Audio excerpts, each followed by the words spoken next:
কাঁকরোল নিয়েছি। কাঁকরোলের বোটাগুলো তো ফেলতেই হবে, তার সাথে খোসাগুলো দেখো এগুলো তো আর খায় না, তাই এগুলোকে আমি মোটা করে একটু পরিষ্কার করে নিয়েছি। এই যে কাঁকরোলটা আমি আগে পরিষ্কার করে নিলাম, বেশি কাঁকরোল করিনি, সবাই খায় না বলে আমি 3টে কাঁকরোলটা আমি কি করেছি, নুন দিয়ে এরকম বিচিটা ভেতর থেকে বের করিনি এবং নুন দিয়ে আমি সিদ্ধ করে নিয়ে খেয়েছি। প্রায় 8 ঘন্টা সিদ্ধ করে চাপা ঢাকা রেখেছি। এইবার আমি সঙ্গে রেখেছি কি একটু সর্ষে, সাদা কালো সর্ষে আর কাঁচা লঙ্কা। আগে কাঁচা লঙ্কাটাকে বেটে নিলাম, এবার সর্ষেটাকে বেটে নিলাম। যেহেতু এটা নুন দেওয়া আছে তার জন্য আমি নুনটা এখন দিইনি, কেননা বেশি নুন হয়ে যাবে, অল্প জিনিস অল্প নুন দিয়েই করেছি।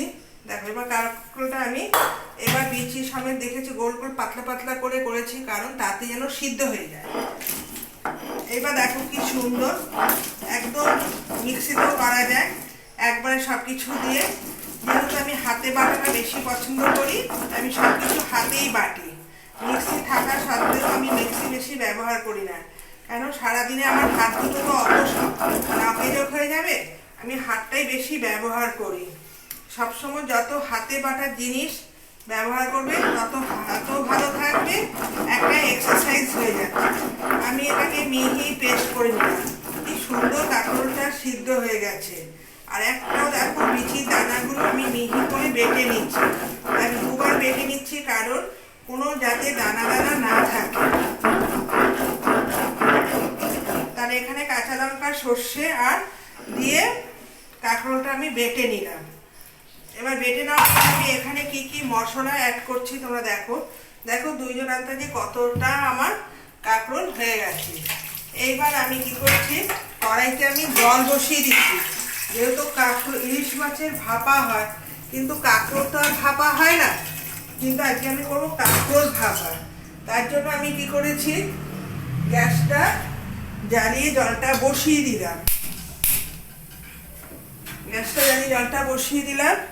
এর মধ্যে আমি কাঁকরোলটাকে আগে বাটির মধ্যে তুলে নিচ্ছি, নিয়ে এর মধ্যে একটা একটা করে মশলা আমি দেব। হাতটাকে ধুয়ে নিই, এই হাতে কাজ করলে না বেশি সমস্যা। তাহলে হাতে কি হয়, বর্ষাকালে হাত যাতে কম ভেজায়, আমার হাতে জল লাগলে আমার যেন বিরক্ত। তাহলে এটা আমি একটু ঢেকে দিচ্ছি। এর সঙ্গে আমি যেহেতু নুনটা আগেই দিয়েছি, অল্প একটু নুন, একটুখানি হলুদ অ্যাড করে দিলাম, একটুখানি কাঁচা সর্ষে তেল দিলাম, কাঁচা সর্ষে তেলটাও দিয়ে দিচ্ছি, আর দিচ্ছি একটুখানি চিনি। এটা হচ্ছে টকটা নেই, আমি একটু চিনিও অ্যাড করেছি, বেশ ভালো লাগে করে। এইবার ভালো করে আমি কি করছি, এটার সঙ্গে ভালো করে মাখিয়ে নিচ্ছি।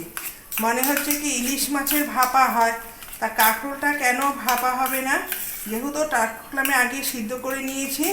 এবার আমি কি করব, গরম জলের মধ্যে দিয়ে দেব। এইভাবে সমস্ত কিছু আমি পেস্ট করে এবার সব কিছু মিক্স করলাম।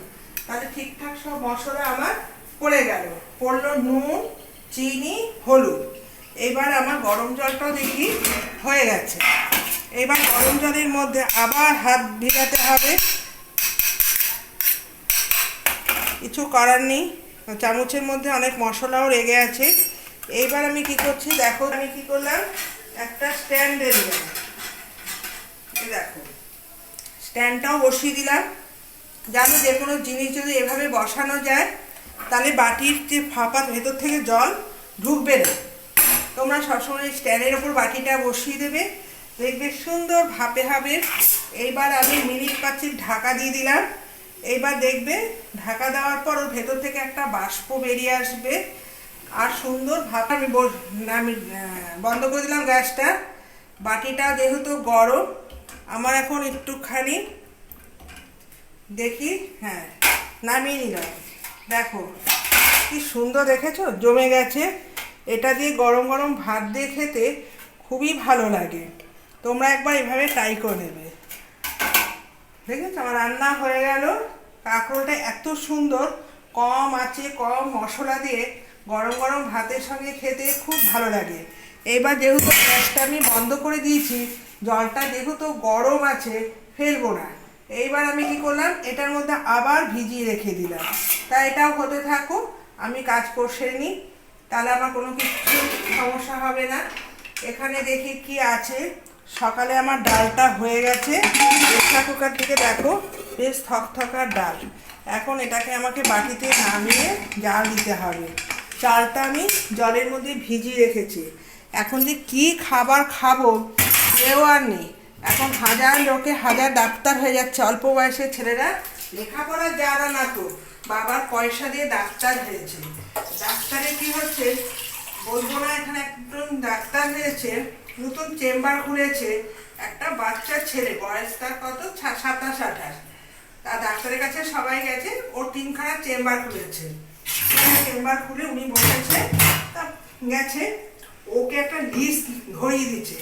ওনার কতগুলো লিস্ট কাগজের মধ্যে কি কি খাবে সকাল থেকে রাত পর্যন্ত সব ডায়েট দিয়েছে।